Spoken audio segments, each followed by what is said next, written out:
the Bliss Business Podcast, the show about empathy, connection, and consciousness in business. Today's episode is brought to you by Zero Company, your paid search, social media, and programmatic ad experts.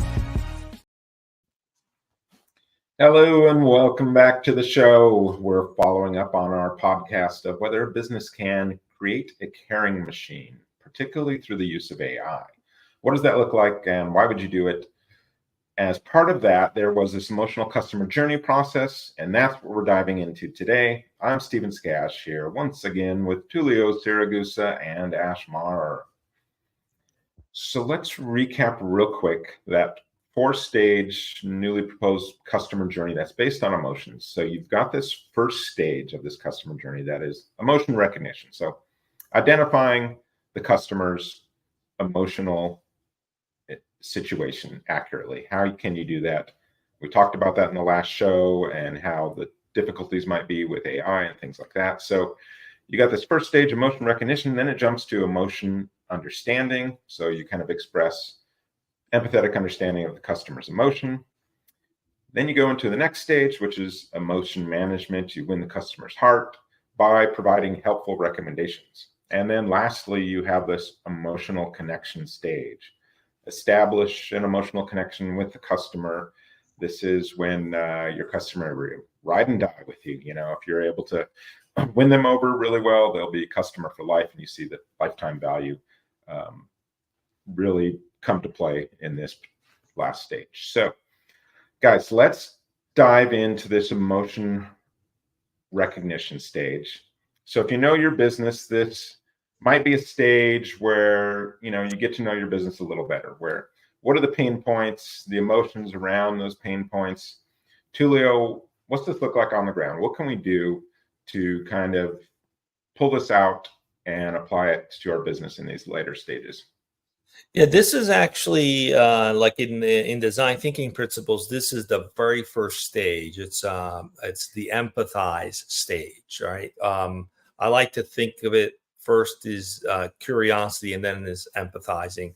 So it's really how do you go about identifying the emotional state, not just the transactional need of a customer, but the experience, the desire for something that they want to feel. How do you go doing that? So there's a few things today that make this a little easier. You know, in the past, you had to go and interview a lot of people and talk with them and create a whole community of potential customers or users, and continuously learn from them. And that is still highly encouraged. I would encourage doing that. But there's some tools now that can help this tremendously. Like, for example, there's AI chatbots that also do sentiment analysis at the same time. So it's not going beyond just kind of fielding the call, so to speak, but actually analyzing using natural language processing to detect things like frustration, anger, or even the happiness level of a customer's message, right? How fast they type, you know, did they type accurately, or is it kind of gibberish? You know, that can tell a lot about the state of mind of someone. And then there's also, that's if you're using chatbots. Then if someone's calling a customer service center, there's voice recognition software that can also detect changes in tone, in pitch, in the speed of the call. And again, that can indicate emotional distress or satisfaction.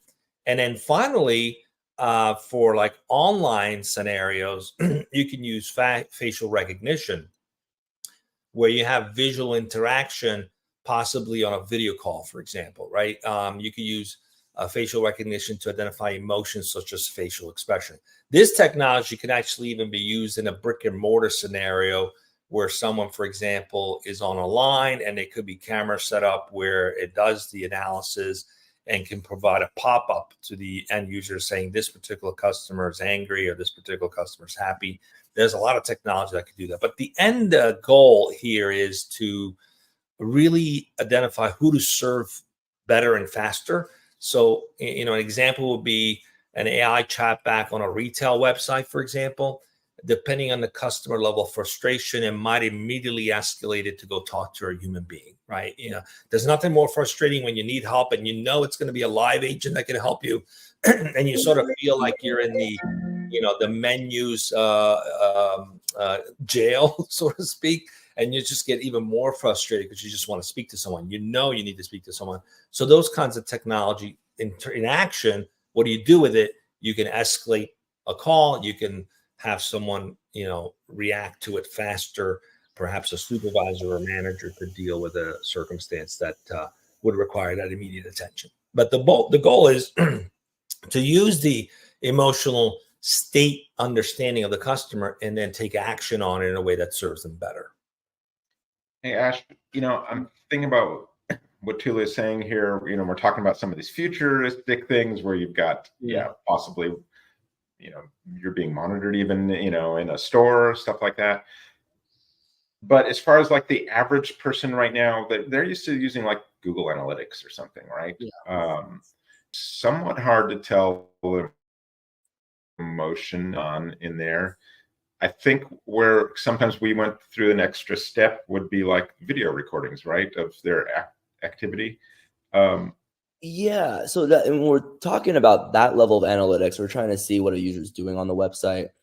There's obviously tools that heat map and show video recordings of how they're responding, where they're going on the site. But when it comes to the emotional understanding of your customers, as marketers, our job is to, we build out these customer avatars. We try to find the deepest desires of our customers from the outside based on our own perception or our own understanding, our own research, right?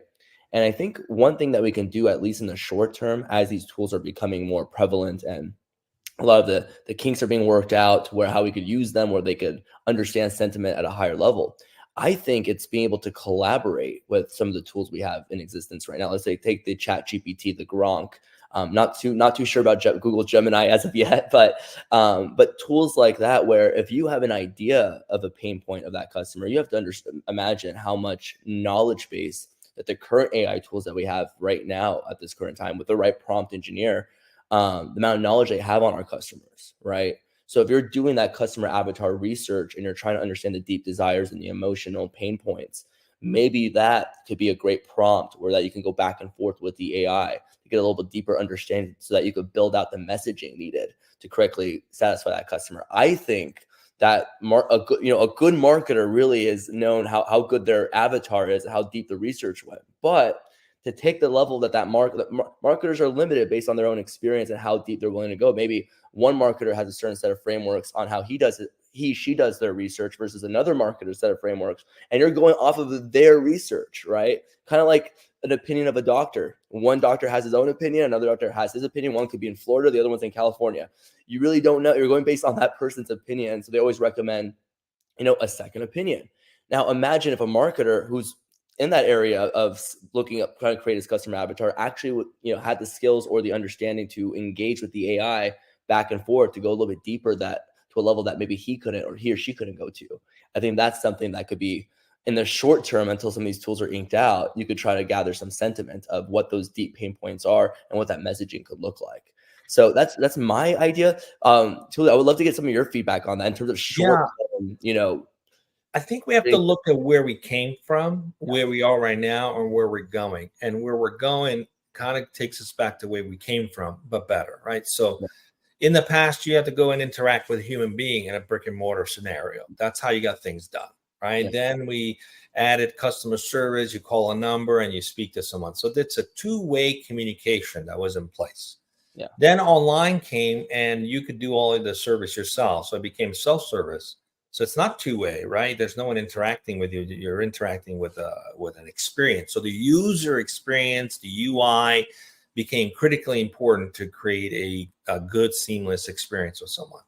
But then we started adding AI bots, right? Or even chat bots, and now AI bots, which has taken us back to the interaction that we lost, right, from brick and mortar, and then making it more intuitive and smarter. Now, it still requires the ability to recognize the person. When they came to the store, you could visually see someone if they were mad or upset. So how do you do that with a machine? So even just simple things like having a smiley face, unhappy face, angry face that someone can click on that states their state of being in that moment could be another interaction that takes place.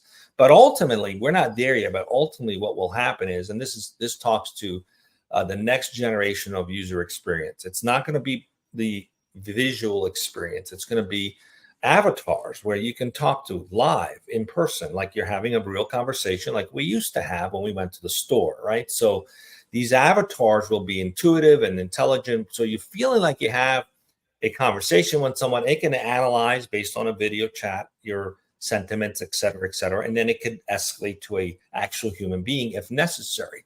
But ultimately, we always go back to how things were. Digital has an interesting evolution where it digitizes what we were used to, but then somehow the way it really evolves is it takes us back to what we were used to, but in a streamlined, efficient, and more effective way using digital. So I think that's going to be ultimately the future. And those companies who recognize and begin to implement those are going to be the first to create that emotional understanding with their customers. And they're going to be the ones who dominate their space, their industry. That's incredibly powerful. I'm just thinking, as you were explaining that, I'm like, wait, this makes total sense. Imagine a tool that is doing the customer avatar work itself by simply interacting with customers as they're coming in. And then they're able to tell you, oh yeah, these are the deepest desires of your customers based on all this data we've accumulated and everything we understand. It's creating the avatar in real time. That is an amazing future to live in. I mean, that's a huge tool for marketers down the road and for businesses, I can imagine, massive organizations and so on. It's like 4D analytics or something. Yeah. Where, before we were playing in this sort of 2D environment, I think, and we're kind of moving ahead with this for better or for worse. I mean, it sounds a little dystopian at times. Yeah, but it's also true even in the empathetic marketing, right? We talk about that, right? It's bringing back what the experience you used to have when you lived in a village and everybody knew each other and the store owner knew you. And there was an understanding, a human level understanding. So we're bringing that back by introducing empathetic marketing to essentially recreate that experience, but in a more efficient, scalable way, where the village is global. It's not limited to a specific geography. But if you look at everything that's happened digitally, that's the evolution of it. We go back to where we started, but in a scalable, global way. Yeah.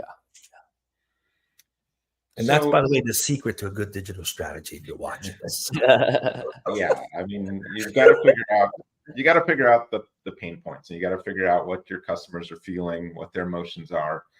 There are 31 feeling clusters like that you can specifically address if you want, and you're probably addressing the more of the negative ones, like your frustration with something, right? Those kind of different pain points that you've got with a particular situation. So as a marketer, you want to be there when someone's like trying to deal with this frustration and come up with a solution. So it's really important to not just go into your analytics and you can kind of see what they're doing on the site. You can see the heat maps. You can watch some of those video recordings of user activity, and maybe you see them looping or doing things or getting confused, but it's really hard to tell sort of that next element there is what's going on in their head. You can do, we've done for years and years, demographics and psychographics, understanding what's going on in this person's life, kind of, life stages, things like that. But it's still not in that moment emotion, right? It's still not getting to that level. So that's why you're doing surveys, you're doing some sentiment analysis, maybe there's social listening tools and stuff like that where you get a feel for what's going on in a community of users. And so for like maybe a retailer, a clothing retailer or something, maybe they'll send out like personalized surveys or something just to gauge customer satisfaction, and you get a feel for their emotional responses. And then from there, they can, maybe rate those feelings and figure out, okay, where's my customer base at? What do I need to address? And then you can move that on really to this next stage, which is the emotional understanding stage. So this is where, as we mentioned earlier, you're expressing empathetic understanding of the customer's emotion. You kind of identified it, and now you're like, come to my website, and now I'm going to address it from that sort of standpoint. Ash, so what does this look like for you? You've identified these customer avatars, the emotional situation that they're in. Now you're basically starting to work on either messaging or your website content, things like that. Take us into like some on the ground tactics there. Absolutely. So marketing 101, even though we're in the digital age now, the principles stay the same. As a marketer, we're working on our messaging and how to amplify that messaging. So I think at that stage, that level, once you're able to really deeply understand the desires, the pains, the emotional challenges that our customers are dealing with, and you're able to, craft not a complete message, but an idea of what the intent and context of these individuals are, so that now you're in phase two, creating and drafting the message and meeting them where they are, right, at that stage of the funnel. So if they're in that consideration stage, maybe acknowledging that they've already been looking for help and they haven't found the answers yet, and that we might be able to have an alternative solution that's different than what they've already seen, right? But it's acknowledging that pain, right? So it depends on what vertical that is. It's acknowledging that person, maybe acknowledging something that is so deep for them that we already are aware of the frustration that people deal with. So being very specific to like, hey, I know you probably have already looked at other competitors, or you wouldn't call them competitors, but you've looked at other products and you're probably still searching because you haven't found the right one. And I can understand how frustrating that is for you to be searching and searching and searching. So to be able to acknowledge at that level and create that messaging, I think that's the right. And then learning and understanding how to amplify it. Once you find that, once you have a breakdown of that customer and you have that right message, how do we amplify it to as many of those like-minded or liked individuals that we can? So I think that's where it's at. I think the only thing if I see that problematic with this down the road is how there's good and evil with these tools, right? And then I'll give you an example. Good is using the information we have to create messaging that is beneficial. Maybe in some of the context that Tulio mentioned in terms of customer service, when a person comes in and changing their experience and helping them in that area of amplifying their overall experience through quality customer service by understanding certain things that are going on. But in the world of marketing today, as you've learned from what Facebook's data has shared with us, that the more extreme some of the content is, the more viewership it gets. I think the problematic could come in that phase of the messaging is if we're trying to accomplish a goal where we're trying to create virality, and the algorithm is aware that virality comes from doing crazy things like jumping off a bridge.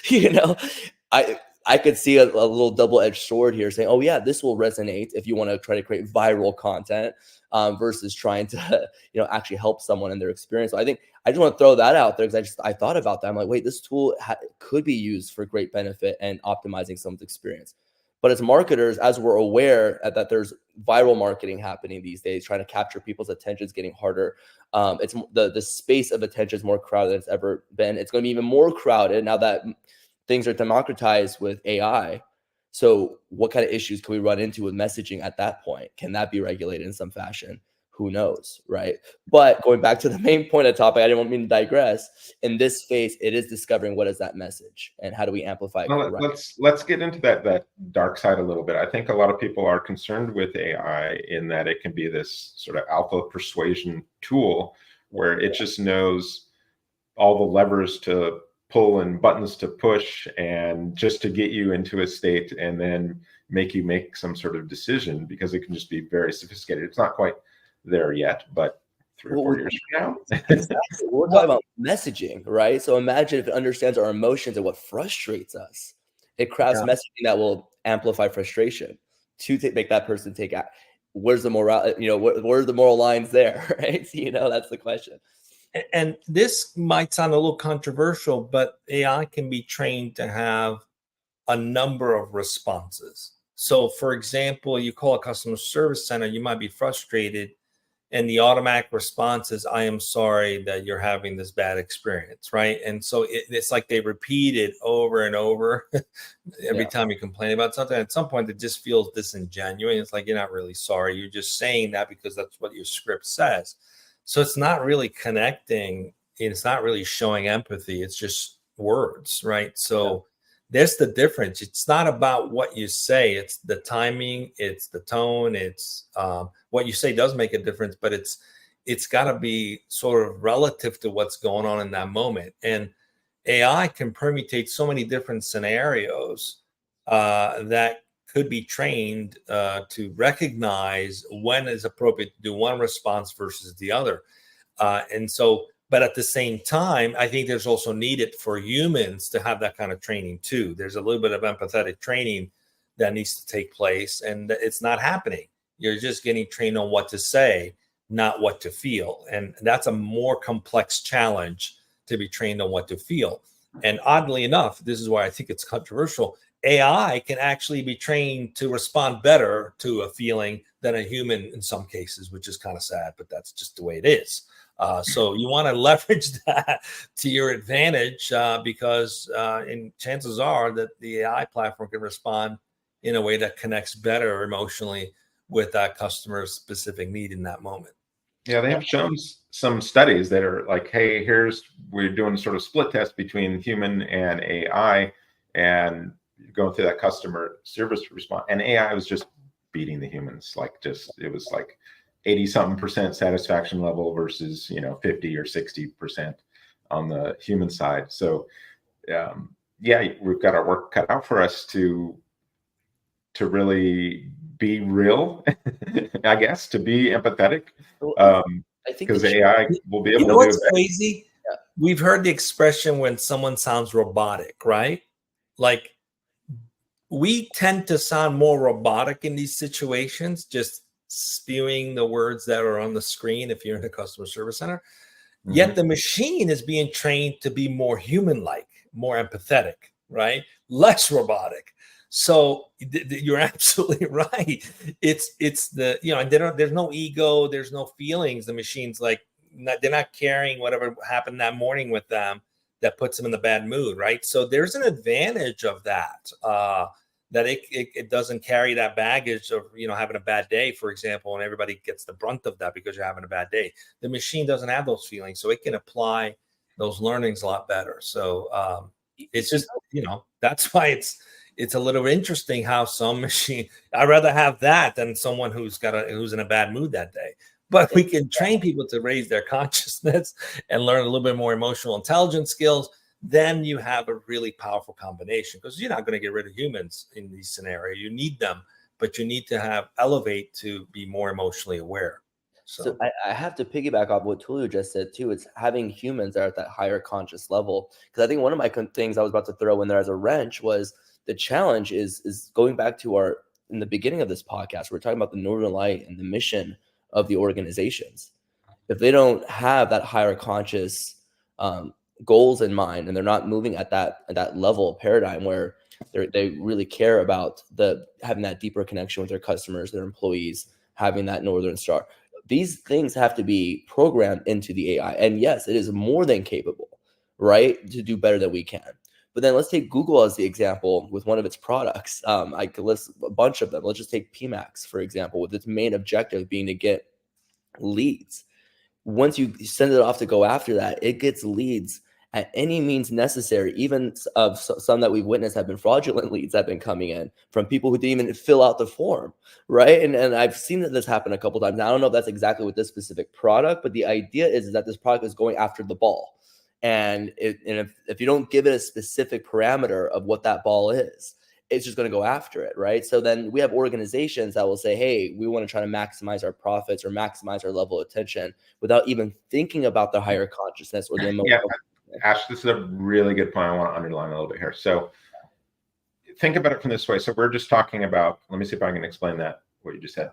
We're talking about a campaign in Google, and you've got a goal of, say, a lead. And if you're getting garbage leads, or maybe you've got the wrong goal, you're going to have AI optimizing towards garbage. Yep. So now the human side, if you don't have a good higher purpose with your company, if that's not your higher goal and it's some garbage goal, then everyone in the organization is going to be doing sort of garbage along the way. But if they're all aligned on this higher purpose, then you're all going to be rowing in the same direction on a very powerful goal. Is that kind of what you're as you were saying it, I was thinking, oh my gosh, the world of AI CEO one day, where if you don't prompt it correctly, it literally, just say hypothetical. Let's create a hypothetical scenario. We could write a book on this, right? We create an AI CEO, and you only give it one job: maximize profits. And and that's its Northern Star. You could imagine, if that's going to be the goal, we're dead. We already have that. We already have that kind of robotic CEO in place. We already have that, but it's going to do that person's job 100 times better and maybe 100 ruthless. If that's the only goal, if the only goal is that one investor purpose or bottom line purpose, we're toast. It's got to be It's got to be people. It's got to be your customers. It's got to be your employees, it's community, and investors and your vendors. It's got to be that conscious capitalist approach. If we're just optimizing toward that one, that's the whole point. That's these CEOs have become robotic. They just profit. And not surprised why Forbes and some other magazine actually recently covered that the greatest threat to jobs from AI is actually the CEO, right? Yeah. Imagine a lot of these CEOs, let's face it, a lot of them are borderline megalomaniacs. I mean, they become that way to survive this need to serve the shareholders at all costs, right? So they're robotic towards that mission. Whereas I can program AI to be empathetic, to be caring, to do all that while also creating an environment where people care about each other and collaborate. And it's going to beat that CEO any day, instantly. So ultimately, what will win is emotions. Those who are emotionally intelligent and aware will win. The machine is being trained to do that. If you find yourself having difficulty being emotionally aware what's going on, you might need to start focusing on that, because the machine will beat you to it and put you out of a job. It's just the way it is, right? So we have an opportunity to elevate and start to get out of this robotic consciousness thinking and be a little bit more human-centric, because the machines will beat us to it otherwise. I want to throw something thought-provoking on that note, Tulio. That's actually a really great point. I think that's where the fear of AI has come in, is that AI came in too fast and we weren't consciously ready for it. I think that is the fear, is that there are too many people who aren't in that conscious state, who are going to have control of this very powerful technology and are not going to be able to use it the way it was meant to be used. Versus if our consciousness was there, right, then AI is the gas that's going to fuel us to greatness, right? In this case, do you remember when we were kids and we played hide and seek? Yeah. Ready or not, here I come. Yep. That's what AI is saying. Ready or not, here I come. Yep.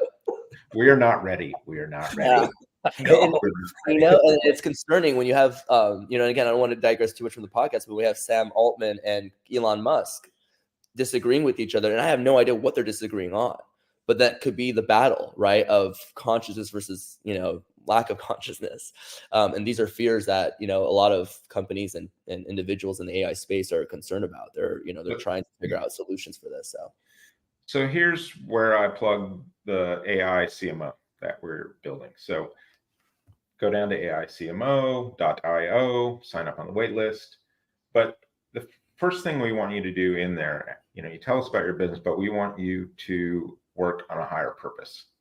We've got tools in there for crafting your purpose, and it's going to bring in conscious capitalist ideas, things like that. We want you to define a higher purpose, one that's not just, solely shareholder, investor-based purpose, which, we go back to Milton Friedman talking about, profits as the sole thing in business. But we want you to articulate this higher consciousness purpose, because that's then going to get carried through into your marketing and into things where we're hoping, we can use some of these 31 feeling clusters and emotions and make emotional connections, but we want to do it right. We don't want to be, building this machine that's going to be solely based on profits. It's got to be considering people, planet as well. So this is what our goal is with that, is building this higher consciousness, empathetic sort of CMO tool to help CMOs now, to help marketing staffs, to help them when AI is going to be all up in their business and running their business for the next forever, right? So it's like, let's do this right. Let's make sure we're all aligned with a higher purpose, which we are not. Most companies right now, it's just one sole purpose. They don't even know how to think about the higher purpose. And that's where you're going to get this malicious AI running wild when someone has an AI CEO that's based on this one single purpose. Yeah. If we take that purpose of profit only, we are toast. We're 100% toast. So we're coming at it with the CMO side of things, because we think this is the keepers of your story, right? As a CMO, we're the tellers of your story. We're the ones, we want to get the whole company aligned to tell this higher purpose story. And we need help from the CEOs. Yes, we need help from HR, but if this is what we're about, this is what we're talking about. We're talking the talk. Now let's walk the walk with our business so that we're walking toward this higher purpose together. So let's pull it back in here a little bit to the topic of this emotional understanding stage, just to something really simple. If you're in, say, financial services, which some of us do that all the time, all day, is we're marketing financial services. And you've got customers who come in there who aren't familiar with all the financial jargon and that kind of stuff. It's very complicated. So an emotional understanding in this stage would be, okay, yeah, I understand these are some very complex topics that we're talking about. Here's some blog posts that break it down more simply. Here's some videos that break it down more simply. This is empathetic storytelling right here, to make you feel more comfortable, to simplify it, to feel your pain, and to help you through that process. That's kind of what we're talking about in this stage, right? It's bottom line, delivering and speaking to them in a way that works. So let's hop on now to the next stage in this process, the third stage of this emotional 4-stage customer journey. This is emotion management. So you win the customer's heart by providing helpful recommendations. And so here, we've done our ad work. We've sort of brought them to the site, or they found us in a search engine for something. And now, what are we talking about here as far as actual tactics? Oh, wait, Ash, I wanted to ask you this question. On that last stage, do you see us building this emotional understanding stage that we were just talking about? Do you see us potentially now building campaigns based and segmented by emotion? Yes, as long as we understand the context of that person's emotion, we're able to create their messaging. So I always, at the end of the day, before we talked about emotions, we talked about context, the reason for a person searching for a product or needing the product. In this case, we're acknowledging and creating the asset that's going to meet and satisfy that emotional issue that they're essentially looking for a solution for. So you're satisfying their need. So yes, I think when you talk about we're always creating messaging for context. We're going to be essentially creating messaging for the different array of emotions. It's just figuring out what those emotions are, because they could be different from customer to customer, right? Yeah, I think on a technical side, a lot of times maybe we've done like an awareness campaign or different funnel stages. Now you could really do this sort of emotional campaign. Hey, I'm targeting just this one emotion of this customer pain point, and this is how I'm segmenting, is just by emotion. That's what this whole campaign is about. And now I'm going to just split test, multivariate test different ads based on this one emotion, and that's what I'm solely focused on. And then I've got another campaign that's focusing on maybe another emotion. So I could see, as we get into this 3D 4D world of this emotional understanding versus this straight analytics, that we start doing more of that. Yeah. So now let's talk about the emotional management here. So this might be something like, a good example I can think of is we have this merchant services credit card processing company. And this is such an awful industry a lot of times, where you've got these people just trying to trick businesses and things like that, and taking all these tactics where you don't really see what you're really being charged. And so our processor is this really good company that has, very plain language on, this is exactly what you're going to pay. And so they understand the pain points, they understand the bad actors in the business. And this is how they're differentiating, is not just by low price, but it's just by being genuine, making these caring communications, and they're really delivering on the pain points in that process.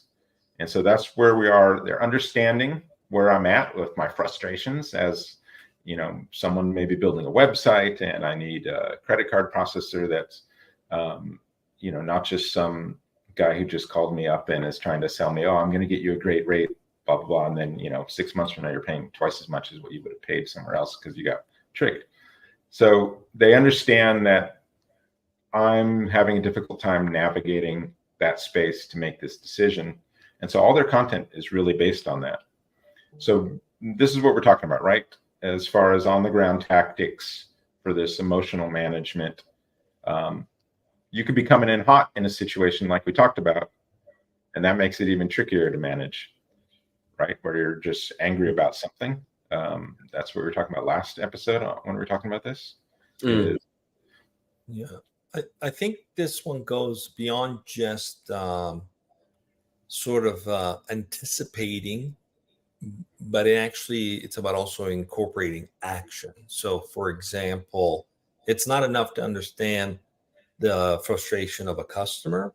What's more important is to understand it and then offer a solution. And where appropriate, be proactive about it, right? We've all had the experience where you call a customer service center about something, and for some reason, the right person or the right department is closed for the day. And then they ask you to call back the next day on a different time. And you're like, well, I just articulated this whole thing for the past 20 minutes. Can't your system just make a note and have someone follow up with me the next day when they're in? It should be so simple to do that, right? But it's not set up that way. This is where there's a failure. It's like in the moment you understood the urgency of my problem, but you offered no solution. So the beauty of AI and having some automation and technology behind it is that it can recognize the problem, but then offer a solution. An example of that could be, your flight's delayed or it's even canceled, right? So what do? You got to go stand in line to go take care of that instead of the system saying, sorry, your flight's delayed. Here's 2 other options that you might want to choose from. Or if the flight's canceled, your flight's canceled, we've booked the room for you and we've booked you on the next flight the next morning. Just say yes if you'd like this option, right? I mean, that's being proactive. That's utilizing technology to serve to manage the emotion of the buyer or the customer in that moment. So it's about having swift resolutions to issue, not just recognizing there's an issue and being empathetic about it. That's one level. The next level is being swift to fixing it. That's actually closing the loop. The key word here is maybe provide help. Like take us from, I've got this emotional baggage I'm coming in a situation with. Are you going to make it better? Provide help. So how are we going to move us from me being emotional? Are you really hearing me? There's nothing worse. And we're talking about the marketing side of things. I think there's nothing worse than a message speaking directly to your soul. And you're like, oh my gosh, I think this company or this organization or this person understands me. And then you jump on their landing page and the solution either isn't there, or I'm sure we've seen some of this, it's a lead magnet from a so-called guru that is teasing you even further after you gave your email and all your information, hoping you get your one problem solved. But no, it's just it's an online webinar that's automated. That is first that they have this problem, and you just took up 45 minutes of a person's time to try to sell them a high ticket offer. This is how marketing has been the last couple of years, I'm sure. But I think that's a big part right there, is that, okay, you have the message, you're recognizing the person's emotions. Now, are you offering them a swift solution, or are you just dragging them along? Right. And I think that's a big pain point in marketing, is closing that loop of, are you dragging them along, or are you going to give them something of value and alleviate their problem and then earn their business in that way? Right. And I think that's very clear. It's like, okay, you got the great message. Now is your product, service, or what you're selling going to is it empathetically going to solve their problem? Are you even thinking about that? Or are you just trying to get their email, right? So you can use it for your own selfish reasons, right? And that's the challenge. It's like the main goal of a marketer is either to capture the person's information, get them on a nurturing campaign, and then eventually sell them on a high ticket offer. Not a lot of emotions being discussed there. We're all talking about the technical elements of what we're trying to accomplish, not, hey, let's acknowledge this person's emotion, give them something that actually helps them and shows them that we do actually care. We did put in some time to this product. We understand them at the deepest level, and then turning that person into an ambassador after the fact. I think that's missing a lot of times in a lot of campaigns that are being run from a marketing perspective. But I love this idea of being helpful that you mentioned, Stephen, because I mean, we've all experienced that person that easily offers everything that's wrong with a solution you've presented, but offers zero help in terms of input on how to solve the problem. You can just highlight everything that's broken, but offers nothing to solve the problem. So, and we've all experienced those people. It's just frustrating. Thanks for highlighting everything that's broken, but do you have a solution? No, like everyone can do that. So, but that one's also one of my favorites too, Ash, where you got the 5-second do it at home solution to something. And 2 hours later, you just listen to a webinar about all kinds of stuff. So, Yeah, right. so it's not about being helpful with the intent. It's not like giving you a free vacation, but then you have to sit through 2 hour, a tour or something, right? You solve the problem, first, and then ask me if I want to contribute something greater to it. So that's the key thing is a priority. But that goes back to culture, right? Either you're serving the needs of people, or you're serving the needs of only a select group of people, because even the investors are people, right? Serving the needs of the investors, it's putting someone through a 2-hour webinar before they can actually get what they want. Serving the needs of that person is giving them what they don't want right away, and then knowing that if you solve that problem, they will probably reward you for that. So you can serve both people. Wow, what a concept. That's the beautiful thing of empathy. But culturally, some companies don't get that. So yeah, so I think this stage is, I hear you, and here's how I'm going to help, and I'm providing the help, right? Yeah. You want to get through that stage to where you're getting something of substance. Your time is valuable. You put in the time, you need some value from that. And, whether you're putting in the time or money, whatever it is you want, something of substance, you want some help. So now you've gotten that help. This is the next stage, is the emotion connection stage. So you're establishing an emotional connection with the customer here, and you've given them the product. There are 17 consumption emotions that they've outlined on that. And I think we've talked about some of this in our podcast on surprise and delight. So this is where that really comes into play, is you're hitting that, that surprise and delight tactic. You're giving someone something unexpected. You're giving them something maybe personal. There's this joy around this experience.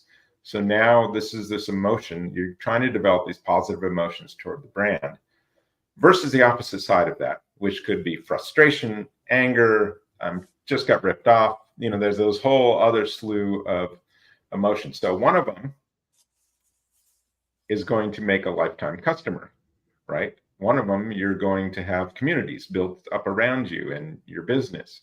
The other, it's like you're just a one-off and you never want to go through that process again with that company. And now you're going to be, probably bad-mouthing them and all that other stuff. So if you fail on that delivery, there's 2 different ways these emotions could really go. There's 17 of them, these emotions, but there's really 2, good or bad. And so what you really want to do is get to that positive experience. So what are we talking about here on the ground? Tulio, what comes to mind for you? This is, in this stage, it's really about after, for example, follow-up communication plays a big role. After you resolve the issue, go and ensure that the customer is satisfied. Some companies historically have done this really well. Like at the end of a call, if the problem was solved, they'll say something like, have I provided you great service today, right? I think T-Mobile was one of the companies who implemented that, and that improved their customer satisfaction scores, because it's a subtle way of reminding someone, I did something for you, I solved something for you. And in that act of acknowledgement, you actually create connection. And then this is also about personalizing things, right? With AI, you can do a lot of different permutation and learning, use data sets to be able to personalize offerings, which would resonate better with customers on an emotional level. This is, again, being aware of not just satisfying the transactional need, but the need for an experience and an emotion. And then creating a loop back too. A lot of companies don't do this well enough, but it's so important. Connect with your customers, create a user group, customer group, engage with them, create a specialized group of people that become like your own internal focus group. Get their feedback, ask them about how you can make improvements. The simple act of asking and being vulnerable at that makes you more human as a business. And then it reinforces that emotional bond, right? Because you don't want to be in a relationship with someone that isn't open to any feedback, right? That's not a good relationship to be in. So you have to be open to feedback, create that loop, personalize it, cater to the needs of that individual, and then have really good communications to follow up. And sending a newsletter or an email every day, that does not qualify as good communication. It's got to be relevant, and it's got to be empathetic, and it's got to be something valuable for the end user. So Tulo, yeah, when I hear that, I think about, like you mentioned, newsletter, it's not enough. And I think you're right. But it is just one layer of building love into your business, right? It's this one thing I can do, and I can do it better. So good communication via a newsletter isn't enough, but if it's done like really authentically and really genuine, like that credit card merchant services company that I just talked about, they're really, really good at this. Like, they're talking about all the sort of conscious capitalist stuff in their email, in their newsletter, and I get it once a month. And why would you read this? It sounds like the driest thing ever, right? But it's like they do this really, really well to where, oh no, I'm going to read that email, just because they're connecting at such a higher level on there. But they also, they walk the walk in every part of their business. So this is just one part of that business to really build that authentic, community around them. And when I think about that, I also think about like a company like REI or Patagonia or something, where they go kind of above and beyond. Like REI, you could use a tent and then bring it back and say, nah, it wasn't working out for me. And, no problem. And so they've built this following where their customers just love them a ton. And they're really some of their best ambassadors and best marketing comes from just that ability to delight their customers in a really genuine way and to bring them tremendous value. So now they're our customer for life. So, all right, go for it. Yeah, I was just going to add. To me, it's the secret is to treat your customers like you would a date, right? So you're not going to have a great relationship sending a newsletter to your love interest. Right?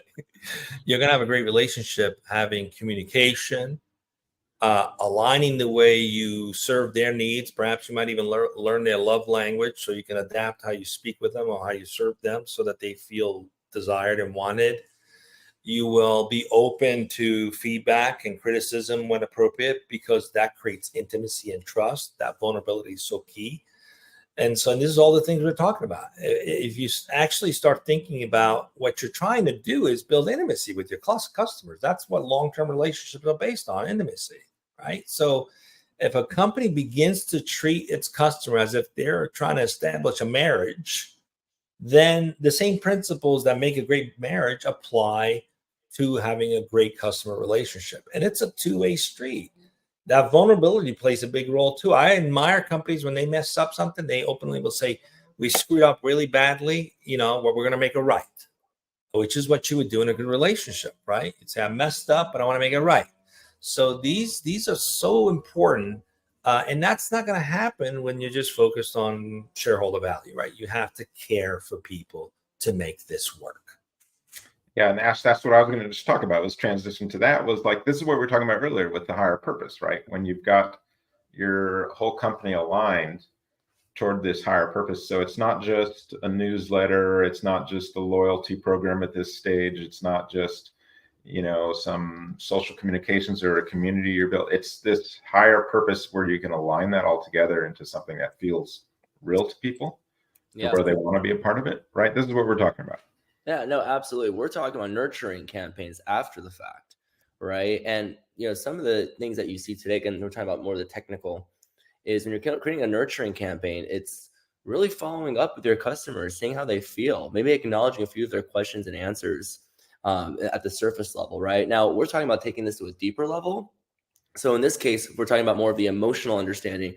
It's really, once that customer is bought into your product, following up with them, and first off, acknowledging again that they've made the right decision, that this is going to solve their problem, but then also walking them through step by step, day by day, with different types of emails that could be fired out that is holding their hand through this journey. Again, acknowledging questions that may come up, maybe keeping them accountable if it's a course they may have purchased, right? Where they need an email that says, hey, you're 4 days since you own this product. How are things going so far? How can we help you? Again, just being that additional partner along the journey, right? Nurturing them and building that long-term relationship after the fact. And I think in doing so, you end up building to that final stage of turning that person into that brand ambassador, right? Where they're speaking to more people about how great they are and how you solve their problem and how you actually care for them at a deeper level. I think when people feel cared for, they want to share that type of experience that they have with someone, with their friends and family and everyone else that's having the same issues. I think that's why when you see these communities that form, there's something that happens when you're going through a really tough situation and your problem gets solved, that you feel compelled to want to help other people that have that problem, right? And I think creating an environment in a nurturing campaign of some kind, after they bought into your messaging, you're providing the solution. Now you're following up to make sure that solution is actually helping them along the way. And then I think those are the steps that lead to that forever customer, as well as that ambassador that can't wait to share how you've helped them with their problem, I mean, we're talking about Bliss. We're talking about Bliss. That's the whole title of this podcast, right? Bliss, build love into scalable system. If people focus on that, all these stages are covered into this idea of building love, because all this requires love. Yeah. That's really what it comes down to. The key word here is connection. If you want connection, you have to be loving, right? That's how you just get to it. Yeah. Period. I was going to say too, like, imagine an email coming in that says, hey, did we meet our end of the bargain? Or, hey, how are we doing? Right? Acknowledging that, we understand your issue. We created a product, but maybe there's something we missed, right? Maybe there's something better that we can do, or how are you doing along this journey? Have you noted, having that kind of conversation in an email campaign or a nurturing or some type of follow-up after the fact brings the whole thing full circle. Not only are their needs being met, but you're taking a step further to make sure that you're meeting your end of the bargain with the product that you promised is going to solve the problem. So there's that element too. I think there's a lot of power in that. Yeah, it's this pursuit, this quest for this deeper connection. So that's it for this one. Hope this made sense and you can really dive into an empathetic, emotion-based customer journey with what you're doing. We will see you on the next Bliss Business Podcast.